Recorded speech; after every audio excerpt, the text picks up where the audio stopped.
नमस्कार मित्रांनो, हा व्हिडिओ तुमच्यासाठी खास इम्पॉर्टंट घेऊन आलेला आहे. हा व्हिडिओ नक्कीच मिस नका करू आणि हा व्हिडिओ प्रत्येक विमल खाणाऱ्यांना पाठवण्याचं काम करा मित्रांनो. साहेब, तुम्हाला काय सांगू साहेब, मला रात्रभर गाडी चालवत लागते म्हणून विमल खायला लागलो, पण आजपासून विमल बंद करतो साहेब. आपल्याला 99% लोक आज विमल खातात. त्यांना असं वाटतं साहेब त्याच्यामध्ये फक्त तंबाखू आणि सुपारी आहे, पण तसं नाही आहे. राजेश नावाची कंपनी दिलेला आहे साहेब. त्या कंपनीत अख्खा ट्रक भरून काचाचं पावडर नेल्या जातं आणि ह्या विमलच्या पुड्यामध्ये मिक्स केलं जातं. कारण ह्या विमलच्या पुडीमध्ये सुपारी असते, ते चांगली नसते, खराब सुपारी वापरली जाते आणि त्याच्यामध्ये आपल्याला करकरीत लागलं पाहिजे. जाभाडाचं सालपट गेलं तरी चालेल, आपल्या तोंडाचं वाटोळं झालं तरी चालेल, पण आपल्याला खायला करकरीत लागली पाहिजे. म्हणून तुम्ही बघा, त्याच्यामध्ये हे काचाचं पावडर टाकलं जातं.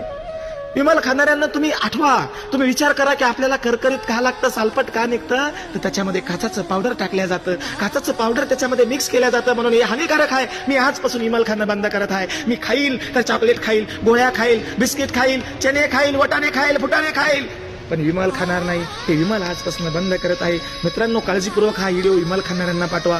तुम्ही विमल खाणं बंद करा. चणे फुटाणे वटाणे खा, चॉकलेट बिस्किट गोळ्या खा, पण हे बंद करा. कारण ह्याच्यामध्ये काचाचं पावडर टाकलं जातं आणि ते आपल्या शरीरासाठी हानिकारक आहे. आपल्या थोबाडाचं सालपट निघून जातं, म्हणून हे सालपट निघालं नाही पाहिजे. म्हणून ह्यासाठी तुम्ही काळजी घ्यायची आहे. एवढंच मी धन्यवाद देतो तुम्हाला आणि मागणी करतो तुम्हाला की आजपासून विमल बंद करा.